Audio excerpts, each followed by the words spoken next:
આનુવંશિકતાનો આણ્વીય આધારની અંદર આજે આપણે વાત કરવાની છે ડીએનએ વર્સિસ આરએનએ જનીન દ્રવ્યના ગુણધર્મો. વિદ્યાર્થીઓ, આપણે અગાઉના પ્રયોગોની અંદર જોયું કે ગ્રિફિથે જે પ્રયોગ કર્યા, ત્યાર પછી એના અનુપ્રયોગો એવરી મેકલિયોડ ને મેકાર્ટીએ જે પ્રયોગ કર્યા, અને છેલ્લે હર્શે અને ચેઝના પ્રયોગો આપણે ભણ્યા. આટલા પ્રયોગોને આધારે એ નક્કી થઈ ચૂક્યું હતું કે પ્રોટીન જનીન દ્રવ્ય તરીકે હોતું નથી. બરાબર, પ્રોટીનના નામ ઉપર ચોકડી વાગી ગઈ. હવે વધ્યા બે, ડીએનએ અને આરએનએ. તો હર્શે અને ચેઝના પ્રયોગે સાબિત કર્યું કે ડીએનએ જનીન દ્રવ્ય તરીકે વર્તે છે. ત્યાર પછીના સંશોધનોને આધારે એ પણ સાબિત થયું કે વિશ્વમાં અમુક જીવો એવા છે કે જેની અંદર આરએનએ પણ જનીન દ્રવ્ય તરીકે હોય છે. એટલે જનીન દ્રવ્ય તરીકે ડીએનએ પણ છે અને આરએનએ પણ છે. અમુક સજીવો એવા છે કે જેની અંદર આરએનએ જનીન દ્રવ્ય તરીકે હોય છે, બાકી મોટા ભાગના સજીવો એની અંદર ડીએનએ જનીન દ્રવ્ય તરીકે હોય છે. તો એવા અપવાદરૂપ જીવોની વાત કરીએ કે કોણ છે, એ કયા સજીવ છે કે જે આરએનએ જનીન દ્રવ્ય તરીકે ધરાવે છે. તો એની અંદર અમુક વાયરસ છે. વાયરસની અંદર દાખલા તરીકે ટોબેકો મોઝેઇક વાયરસ, ટીએમવી, જેનું નામ તમે સાંભળ્યું છે. પછી એક બીજો વાયરસ છે ક્યુબીટા. આ ક્યુબીટા પ્રકારનો બેક્ટેરિયોફેજ. આપણે એક બેક્ટેરિયોફેજની વાત કરી છે અગાઉ. હર્શે અને ચેઝના પ્રયોગમાં બેક્ટેરિયોફેજની વાત કરી કે બેક્ટેરિયા ઉપર રોગ કરવાવાળા વાયરસ એટલે બેક્ટેરિયોફેજ. આ બેક્ટેરિયોફેજ જે આપણે હર્શે અને ચેઝના પ્રયોગમાં ભણ્યા એ બેક્ટેરિયોફેજ T2 પ્રકારના બેક્ટેરિયોફેજ હતા. આ અલગ પ્રકારના બેક્ટેરિયોફેજ છે. હર્શે અને ચેઝના પ્રયોગમાં જે બેક્ટેરિયોફેજની વાત કરી એની અંદર જનીન દ્રવ્ય તરીકે ડીએનએ હતું, જ્યારે આ ક્યુબીટા પ્રકારના બેક્ટેરિયોફેજ છે એની અંદર જનીન દ્રવ્ય તરીકે આરએનએ છે. ઉપરાંત આપણે આગળ જોઈશું કે એચઆઈવી જે છે એ પણ આરએનએ જનીન દ્રવ્ય તરીકે દર્શાવતા હોય એવા વાયરસ છે કે જેને રિટ્રો વાયરસ તરીકે ઓળખવામાં આવે. બરોબર. તો આવા પ્રકારના અમુક સજીવો છે કે જેની અંદર આરએનએ જનીન દ્રવ્ય તરીકે હોય. આ સિવાયના બાકીના બધા જ સજીવો, મોટા ભાગના સજીવોમાં ડીએનએ જનીન દ્રવ્ય તરીકે આવેલું હોય છે. મોટા ભાગના સજીવોમાં.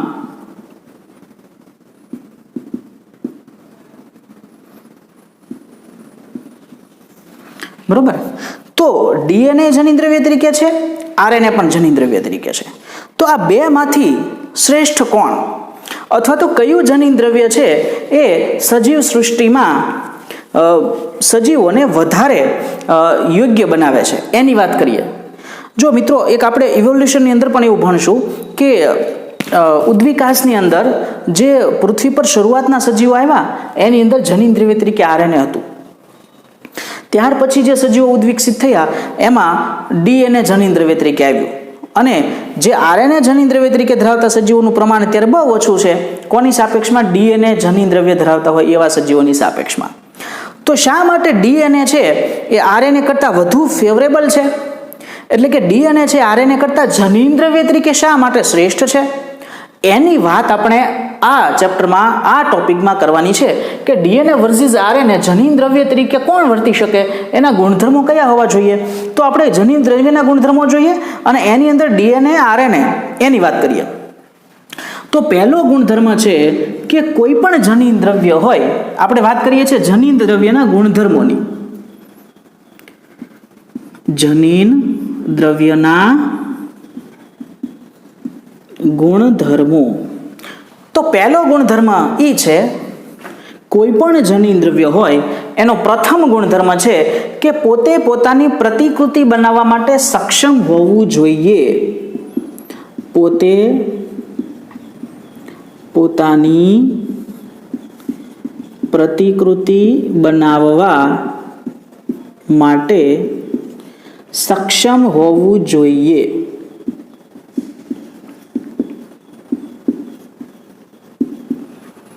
પ્રતિકૃતિ એટલે કોપી. કોઈ પણ જનીન દ્રવ્ય હોય એ પોતે જ પોતાના જેવી જ કોપી બનાવતું હોવું જોઈએ. પોતાના જેવી જ કોપી. બરોબર. શા માટે આ કોપી બનાવતું હોવું જોઈએ? તો આપણને ખ્યાલ છે કે કોઈ એક કોષ છે, આ કોષની અંદર જનીનદ્રવ્ય છે, બરાબર. દાખલા તરીકે આની અંદર જનીનદ્રવ્યનો જથ્થો એક્સ છે, બરાબર. હવે એમાંથી જ્યારે બે કોષો બનશે વિભાજન પામીને, ત્યારે આ બંનેને પણ એક્સ જનીનદ્રવ્ય મળવું જોઈએ, બરાબર ને. એક કોષ કે જેની અંદર એક્સ જેટલું જનીનદ્રવ્ય છે એ બંને કોષોમાં વિભાજિત પામે ત્યારે બંનેને એક્સ એક્સ જથ્થાનું જનીનદ્રવ્ય મળવું જોઈએ. તો અહીંયા શું થશે તો કે અહીંયા કોષ ચક્ર આપણે જ્યારે ભણશું ત્યારે વાત કરશું, સોરી આપણે ભણી ગયા છીએ કોષ ચક્ર કે જેમાં એસ તબક્કા દરમિયાન ડીએનએનું સ્વયંજનન થાય છે. તો આ જે જનીનદ્રવ્ય હોય એ પોતાના જેવું બીજું જનીનદ્રવ્યનું નિર્માણ કરતું હોવું જોઈએ, બરોબર. એટલે અહીંયા શું થશે, પોતે જનીનદ્રવ્ય પોતાના જેવું બીજું બનાવશે. એટલે હવે એની પાસે શું બની ગયું, 2x, અને આ 2x છે એ એક્સ એક્સમાં વિતરણ પામી જાય. તો અહીંયા x માંથી x બનવું જોઈએ. કોઈ પણ જનીનદ્રવ્ય પોતાની જેવું જ બીજું જનીનદ્રવ્ય બનાવી શકતું હોવું જોઈએ એટલા જ જથ્થામાં, અને તો જ એ બાળકોષોમાં સમાન વિતરણ કરી શકે. સમજાય છે, બરોબર. આવા પ્રકારની પ્રોપર્ટી કોની પાસે છે તો કે ડીએનએ પોતાની પ્રતિકૃતિ બનાવી શકે છે, આરએનએ પોતાની પ્રતિકૃતિ બનાવી શકે છે, પ્રોટીન પોતાની પ્રતિકૃતિ બનાવી શકતું નથી. એટલે અગાઉ પણ આપણે વાત કરી કે પ્રોટીન જનીનદ્રવ્ય તરીકે ન હોય, અને આ પણ પ્રોપર્ટી એવી છે કે જેના કારણે પ્રોટીન જનીનદ્રવ્ય તરીકે વર્તી શકતું નથી. તો ડીએનએ અને આરએનએ જે છે એની અંદર બંનેની અંદર આ ગુણધર્મ છે કે તે પોતાની પ્રતિકૃતિ બનાવે છે, બરોબર. બીજા ગુણધર્મની વાત કરીએ, ગુણધર્મ નંબર 2 કે રાસાયણિક અને રચનાત્મક રીતે સ્થાયી હોવું જોઈએ. રાસાયણિક અને રચનાત્મક રીતે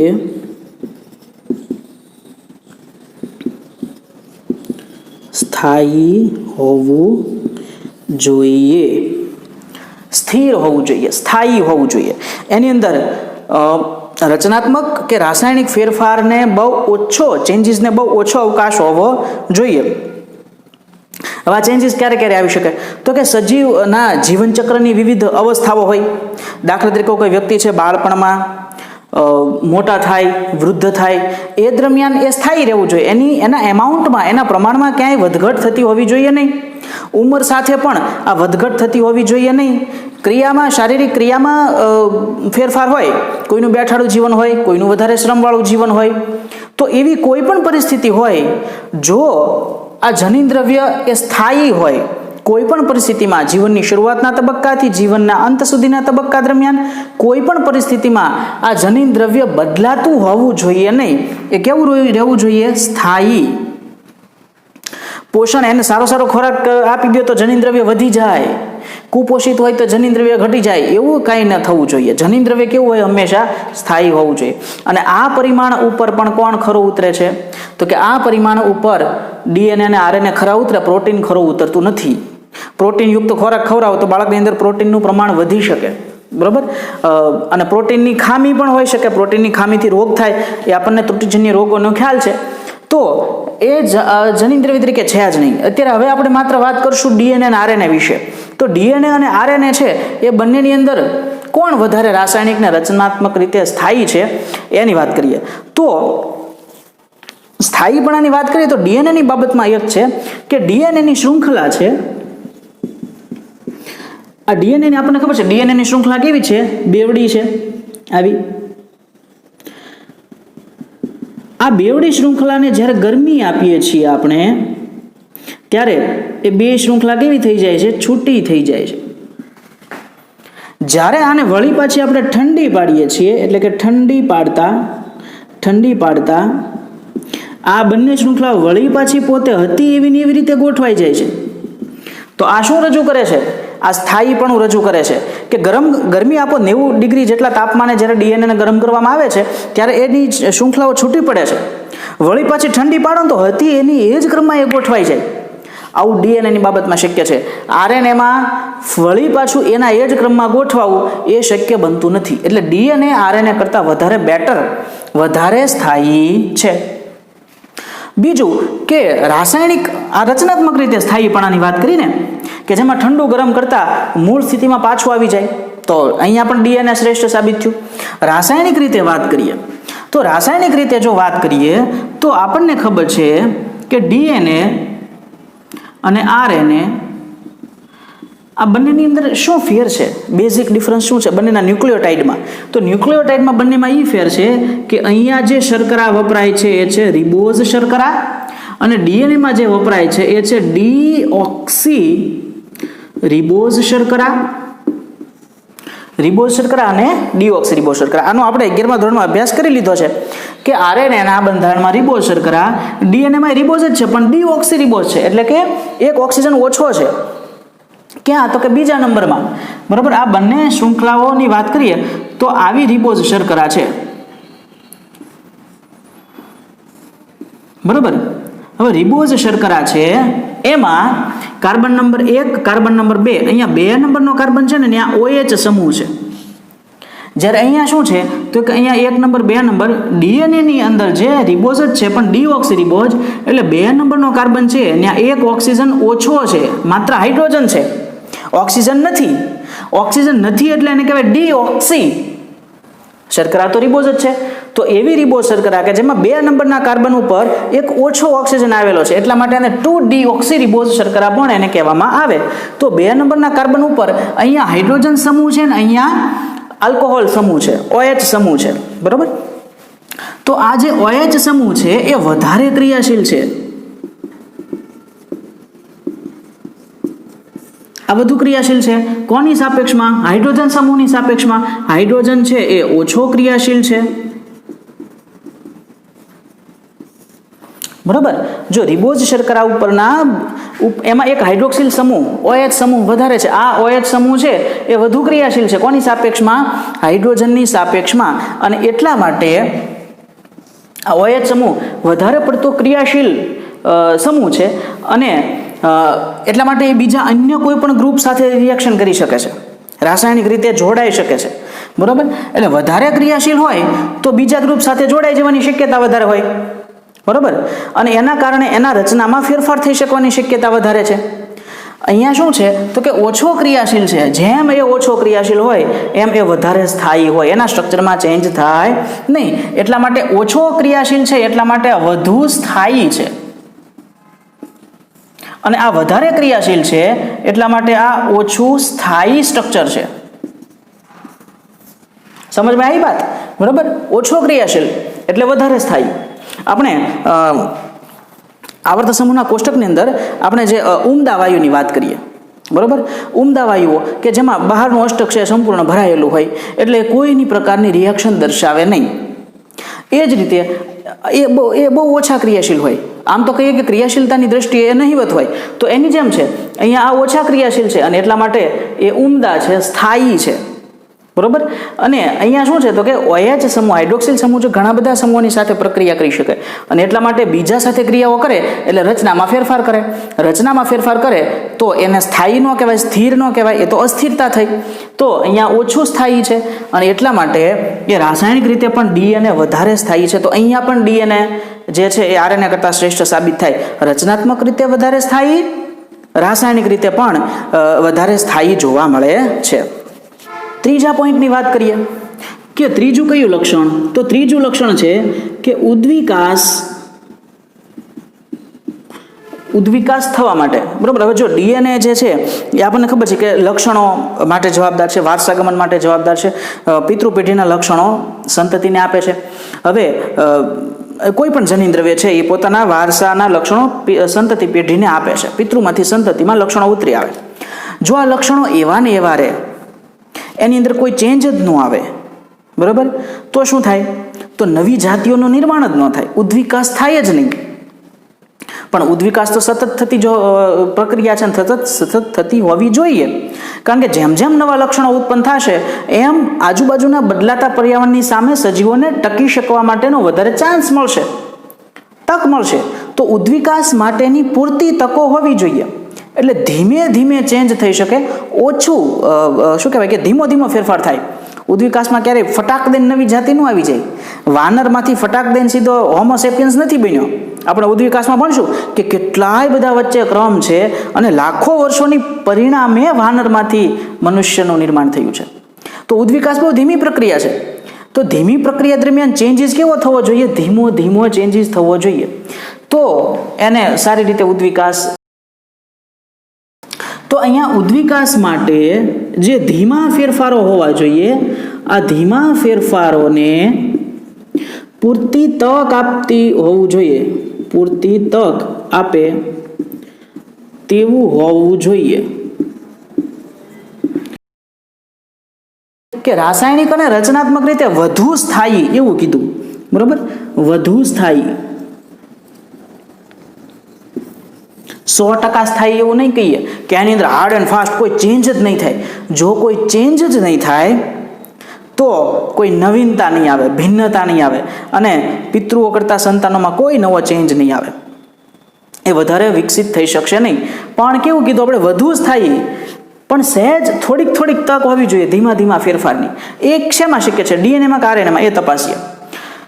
તો અહીંયા આપણે એક બીજો સ્ટ્રક્ચરલ ચેન્જ છે એ જોઈએ કે ડીએનએ જે છે એમાં અને આરએનએમાં ન્યુક્લિયોટાઇડની બાબતમાં શું તફાવત છે? શર્કરાની બાબતમાં તફાવત છે એ જોઈ લીધું કે એક હાઇડ્રોક્સિલ સમૂહ આરએનએમાં વધારે હોવાના કારણે વધારે ક્રિયાશીલ છે ને એના કારણે ઓછો સ્થાયી છે, બરોબર? તો અને હવે ન્યુક્લિયોટાઇડમાં આપણે નાઇટ્રોજન બેઝની બાબતમાં વાત કરીએ તો ડીએનએ અને આરએનએના નાઇટ્રોજન બેઝ કયા કયા? Adenine, guanine, thiamine, cytosine, uracil. 5 જ નાઇટ્રોજન બેઝ છે. એડેનિન, ગ્વાનિન તો બેયમાં છે, બરોબર? તો અહીંયા પણ એડેનિન છે, ગ્વાનિન છે, અહીંયા પણ એડેનિન છે, ગ્વાનિન છે. સાઇટોસિન પણ બંનેમાં છે. ફેર ક્યાં છે? ડીએનએની રચનામાં થાઇમિન હોય, આરએનએની રચનામાં યુરેસિલ હોય. આ બાબત બંનેને અલગ પાડે છે, થાઇમિન અને યુરેસિલનું હોવું. ડીએનએમાં થાઇમિન છે, જ્યારે આરએનએમાં યુરેસિલ આવેલો છે. આ બેના લક્ષણોને કારણે પણ ડીએનએ અને આરએનએ એમનામાં એકબીજા વચ્ચે શ્રેષ્ઠતાની બાબતમાં તફાવત જોવા મળે છે. થાઇમિન કેવો છે? તો થાઇમિન છે એની ઉપર આપણે થાઇમિનની વાત કરીએ અહીંયા, બરાબર? થાઇમિન એ પ્રકાશ રાસાયણિક પ્રક્રિયાઓ પ્રત્યે ની સામે વધારે પ્રમાણમાં પ્રતિરોધક છે એવું કહીએ કે પ્રકાશ રાસાયણિક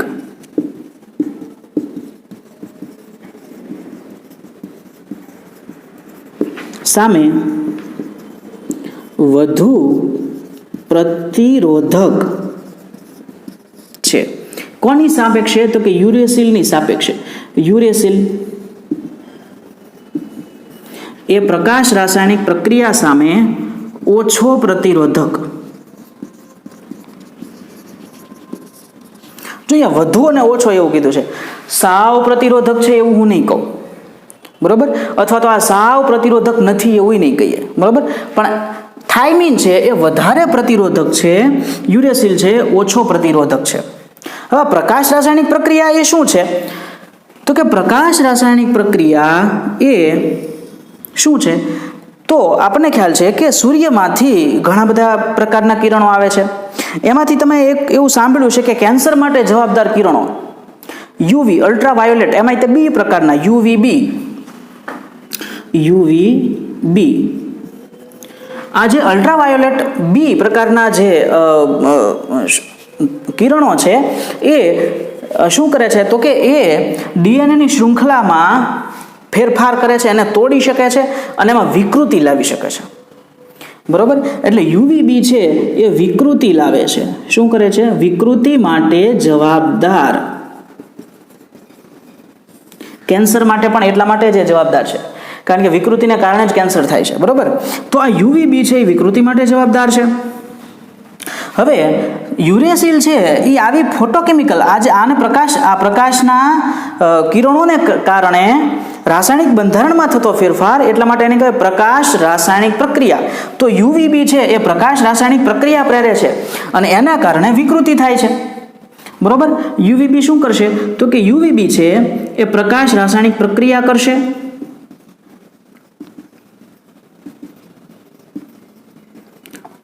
અને એમાં જ કારણે વિકૃતિ થશે. બરોબર. વિકૃતિ થાય એટલે સ્વરૂપ લક્ષણોમાં ચેન્જ થાય, સડન ચેન્જ, વિકૃતિને કારણે ઝડપથી થતો ચેન્જ છે, બરોબર. એટલે ઝડપી ફેરફાર થાય, બરોબર. તો આ ક્રમ છે. યુવીબી પ્રકાશ રાસાયણિક પ્રક્રિયા પ્રેરે છે જનીનદ્રવ્યમાં, એના કારણે વિકૃતિ થાય અને વિકૃતિના કારણે ઝડપી ફેરફાર આવે, એ પેઢી દર પેઢી તાત્કાલિક ફેરફાર આવે, બરોબર. તો શું થાય? તો કે ડીએનએની રચનામાં થાઇમિન છે, બરોબર. ડીએનએમાં શું છે? આ થાઇમિન છે. એ પ્રકાશ રાસાયણિક પ્રક્રિયા માટે વધારે પ્રતિરોધક છે. એટલે થાઇમિન હશે ને તો થાઇમિન આ પ્રકાશ રાસાયણિક પ્રક્રિયા થવા દેશે નહીં. એટલે થાઇમિન છે એ પ્રતિરોધકતા દર્શાવે છે, વધુ સાવ છે એમ નહીં કહીએ. આમાં શું કહેશું આપણે? થાઇમિન વધુ પ્રતિરોધકતા દર્શાવે. એટલે વધારે પ્રતિરોધક હોય તો એની ઉપર અલ્ટ્રાવાયોલેટ કિરણોની અસર ઓછી થાય, ઓછી કિરણ થાય એટલે પ્રકાશ રાસાયણિક પ્રક્રિયા ઓછી થાય, એ ઓછી થાય એટલે વિકૃતિ ઓછી થાય, વિકૃતિ ઓછી થાય એટલે ફેરફાર ધીમો થાય. તો ઉદ્વિકાસ માટે શું? ધીમા ફેરફાર જરૂરી છે, ફટાક દઈને ચેન્જીસ નહીં, બરોબર. આરએનએની બાબતમાં શું થાય? તો કે આરએનએમાં જનીનદ્રવ્યમાં યુરેસિલ છે. યુરેસિલ છે એ ઓછો પ્રતિરોધ કરી શકે છે, એટલા માટે યુવીબી કિરણો છે એ આ ઓછા પ્રતિરોધને ગાંઠતા નથી અને પ્રકાશ રાસાયણિક પ્રક્રિયા કરી બેસે છે જનીનદ્રવ્ય ઉપર, આરએનએ ઉપર. એના કારણે વિકૃતિ થાય છે અને ઝડપી ફેરફાર થાય છે. તો ડીએનએ જે છે એ ધીમા ફેરફારો કરે છે, આરએનએ છે એ ઝડપી ફેરફારો કરે છે. આ ઝડપી ફેરફારો કરે છે, આ ધીમા ફેરફારો કરે. ઉદ્વિકાસ માટે કયું શ્રેષ્ઠ છે? ધીમા ફેરફારો વાળી પ્રક્રિયા શ્રેષ્ઠ છે. ઝડપી પ્રક્રિયાવાળી પ્રક્રિયા છે એ ઉદ્વિકાસ માટે શ્રેષ્ઠ નથી. વિકૃતિઓ ઝડપી અને સડન ચેન્જ લાવે એવી, અચાનક ફેરફાર લાવે એવી હોવી જોઈએ નહીં. ચેન્જીસ ધીમે ધીમે થાય. વાનરમાંથી માણસ ધીમે ધીમે બને, બરાબર. સીધી પૂંછડી ગાયબ થઈ જાય ને જડબું નાનું થઈ જાય ને હાથના આંગળા ટૂંકા થઈ જાય, પગના આંગળા ટૂંકા થઈ જાય ને વાળ વગરનું શરીર થઈ જાય ને વાંદરામાંથી માણસ બની જાય, વાનરમાંથી. એવું 5-6 પેઢીઓમાં થઈ જાય. આવો ઝડપી ફેરફાર ઉદ્વિકાસને પોસાય નહીં. ઉદ્વિકાસ તો લાખો વર્ષોને પરિણામે લાખો પેઢીઓને પછી થતો ધીમો ફેરફાર છે. ત્યારે જઈને એક જાતિ રહી જાય અને આવી રીતે જાતિ નિર્માણ થાય ને તો જ આ જાતિઓ વધારે સ્ટેબલ હોય અને પૃથ્વી ઉપર રાજ કરી શકે, વધારે પ્રમાણમાં પ્રસાર કરી શકે. કારણ કે એ ફેરફાર એણે પર્યાવરણની સામે જોઈને ધીમે ધીમે ચેન્જ કર્યા છે, બરાબર. એ આપણે ઉદ્વિકાસ વખતે જોઈશું. તો અહીંયા ઉદ્વિકાસ માટે કોણ શ્રેષ્ઠ સાબિત થયું છે? ડીએનએ. કારણ કે ધીમા ફેરફાર થાઇમિન હોવાને કારણે થાય છે, કે જે ફોટોકેમિકલ રિએક્શનની સામે હાઈલી રેઝિસ્ટન્ટ સ્ટેબલ છે, બરાબર.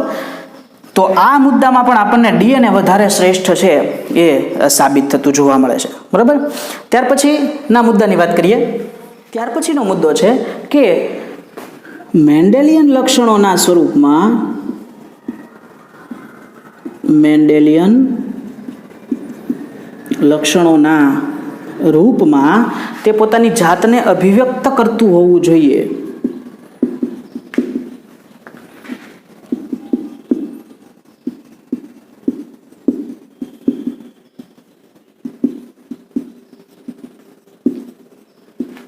બરાબર. એટલે કે મેન્ડેલે જે પ્રભુતાનો નિયમ આપ્યો છે, સેગ્રિગેશનનો નિયમ એટલે કે વિશ્લેષણનો નિયમ આપ્યો છે, મુક્ત વહેંચણીનો નિયમ આપ્યો છે, એ બાબતોનું પાલન એ કરતું હોવું જોઈએ. તો આ બાબતમાં પણ ડીએનએ છે એ વધારે યોગ્ય ઠરે છે કે સમાન પ્રમાણમાં વહેંચાય, અથવા તો એની અંદર પ્રભાવી અને પ્રચ્છન્ન એવા ગુણ. તો એની અંદર પણ ડીએનએની અંદર જનીનદ્રવ્યની અંદર એવા ગુણ છે કે જે એક પ્રભાવી તરીકે વર્તે છે, એક પ્રચ્છન્ન તરીકે વર્તે. સમાન પ્રકારે વહેંચણી થતી હોવી જોઈએ. જન્યુકોષો બને ત્યારે સ્વતંત્ર રીતે વહેંચાતું હોવું જોઈએ. ઉપરાંત વ્યતિકરણ થાય અને ભિન્નતા પણ આની અંદર જોવા મળે છે. તો આ મેન્ડેલિયન લક્ષણોને અનુસરવાની અંદર પણ ડીએનએ છે એ આરએનએ કરતાં વધારે શ્રેષ્ઠ સાબિત થાય છે. હવે મેન્ડેલિયન લક્ષણો છે એ કઈ રીતે? તો કે મેન્ડેલના લક્ષણો બાહ્ય સ્વરૂપમાં દેખાય છે. બાહ્ય સ્વરૂપની વાત કરીએ તો આપણું આખું શરીર મોટાભાગે પ્રોટીનનું બનેલું છે અને આપણા શરીરના મોટાભાગના લક્ષણો ઉત્પન્ન કરવા માટે જવાબદાર પ્રોટીન છે. બધી રિએક્શન થતી હોય તો ઉત્સેચકો બધા પ્રોટીન છે. મતલબ કે લક્ષણો માટે કોણ જવાબદાર છે? લક્ષણો માટે પ્રોટીન જવાબદાર છે.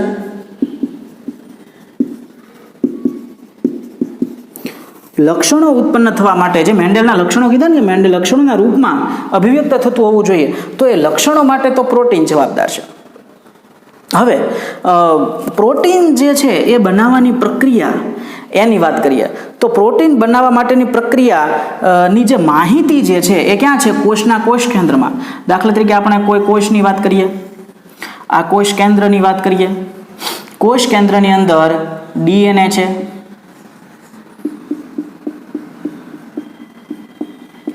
બરોબર. આપણે આની આગળના ચેપ્ટરમાં જોયું કે આ જે માહિતી જે રહેલી છે એની અંદર એક જગ્યાએ પોઈન્ટ મ્યુટેશન થાય તો એ કેટલી બધી એડવર્સ ઇફેક્ટ થાય છે, સિકલ સેલ એનિમિયા, બરોબર. તો આ બધી માહિતી ક્યાં છે? તો કે આ ડીએનએ જે છે એની પાસે બધી માહિતી છે. પ્રોટીન સંશ્લેષણ ક્યાં થાય છે? તો કે પ્રોટીન સંશ્લેષણ અહીંયા થાય છે, બહાર અંતઃકોષરસ ઝાડ અને એની ઉપર આવેલા રિબોઝોમ, આ રિબોઝોમને ત્યાં પ્રોટીન સંશ્લેષણની ઘટના થાય છે. તો માહિતી અહીંયા છે, પ્રોટીન બનાવવા માટેની માહિતી. અહીંયા લખીએ, પ્રોટીન બનાવવા માટેની માહિતી અહીંયા છે અને પ્રોટીનનું સંશ્લેષણ અહીંયા થાય છે. પ્રોટીન સંશ્લેષણ તો આ કઈ રીતે શક્ય બને? માહિતી અહીંયા હોય, શું કરવાનું છે એ બાબત અહીંયા છે અને પ્રોટીન સંશ્લેષણ અહીંયા થાય. તો શું થાય છે? તો ડીએનએ કોષ કેન્દ્રમાંથી બહાર નીકળીને અંતઃકોષ ઝાડ ઉપર આવે છે? ના, એવું તો ન થાય. ડીએનએ કોષ કેન્દ્રમાંથી બહાર આવતું નથી. ડીએનએ કોષ કેન્દ્રમાંથી બહાર આવે ને તો એની અંદર જે ઓલો થાઇમિન છે ને, એ થાઇમિન બહારના કોષરસની અંદર ઓક્સિડેશન પામે, તરત વિકૃતિ થઈ જાય. એટલે ડીએનએને ક્યાં રહેવું પડે? કોષ કેન્દ્રની અંદર જ રહેવું પડે. એ ફોટોકેમિકલ રિએક્શનની સામે થાઇમિન વધારે હાઈલી રેઝિસ્ટન્ટ છે, પણ ઓક્સિડેશન કે જ્યાં બહાર બધે થતી પ્રક્રિયા છે એમાં નહીં. તો ડીએનએને કોષ કેન્દ્રની અંદર જ રહેવું પડે છે, માહિતી એની પાસે છે. પ્રોટીન સંશ્લેષણ અહીંયા થાય છે, બરોબર.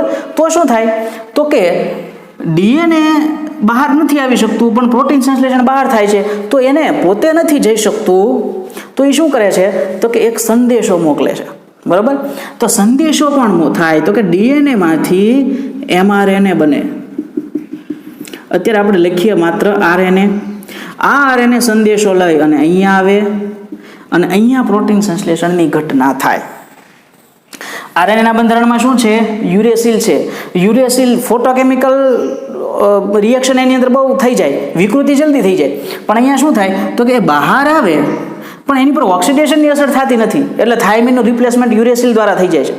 સમજાય વાત? બરોબર. ડીએનએ પાસે થાઇમિન છે પણ ડીએનએમાંથી આરએનએ બને ત્યારે થાઇમિનનું રિપ્લેસમેન્ટ એટલે કે થાઇમિનની જગ્યા કોણ લઈ લે છે? યુરેસિલ લઈ લે છે. કે યુરેસિલ વાળું આરએનએ બહાર આવે તો એની ઉપર ઓક્સિડેશનની બહુ અસર થતી નથી, એટલે એમઆરએનએ અહીંયા આવે છે અને અહીંયા પ્રોટીન સંશ્લેષણની ઘટના થાય છે. તો ડીએનએ શેના માટે શ્રેષ્ઠ છે? તો કે ડીએનએ જે છે એ જનીનિક માહિતી ના સંગ્રહ માટે શ્રેષ્ઠ છે, માટે શ્રેષ્ઠ કહી શકાય. એની અંદર જનીનિક માહિતી સ્ટોરેજ રહે છે, બરોબર. તો આરએનએ, તો કે આરએનએ છે એ જનીનિક માહિતીના વહન માટે શ્રેષ્ઠ છે,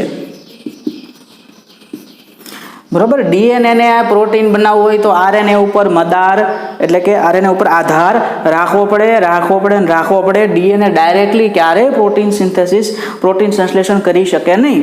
ડીએનએમાંથી પહેલાં આરએનએ બને, આરએનએ બહાર જાય. આરએનએ છે એ ખરેખર ડીએનએની કોપી છે, ડીએનએની આખી કોપી જ છે, પણ એની અંદર થાઇમિનનું રિપ્લેસમેન્ટ યુરેસિલ દ્વારા થઈ જાય.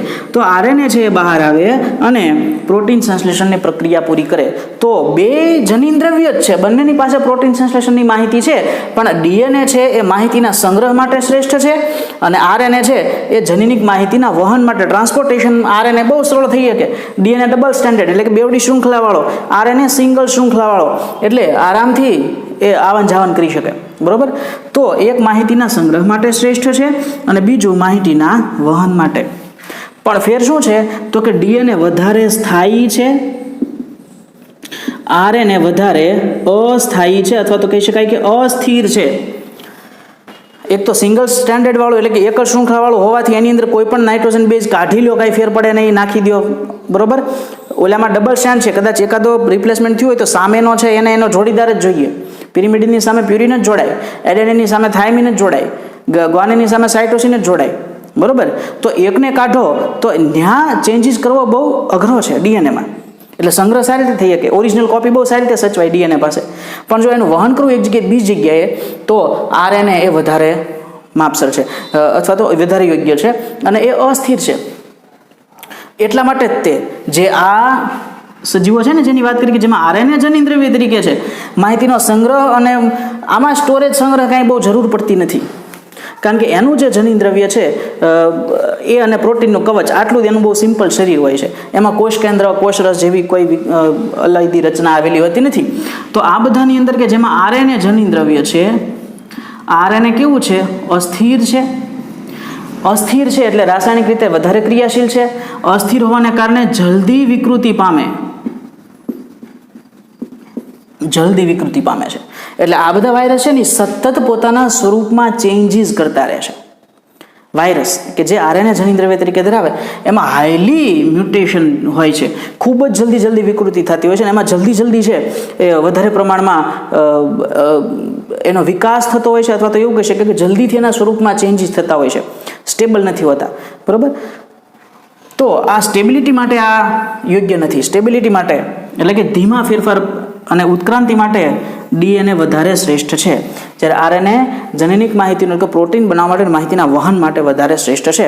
તો અહીંયા આરએનએ વર્સિસ ડીએનએના જનીન દ્રવ્યના ગુણધર્મોની અંદર આપણે જોયું કે પ્રતિકૃતિ બનાવવામાં તો કે બંને પોતપોતાની પ્રતિકૃતિ બનાવી શકે છે, એમાં બે સરખા છે.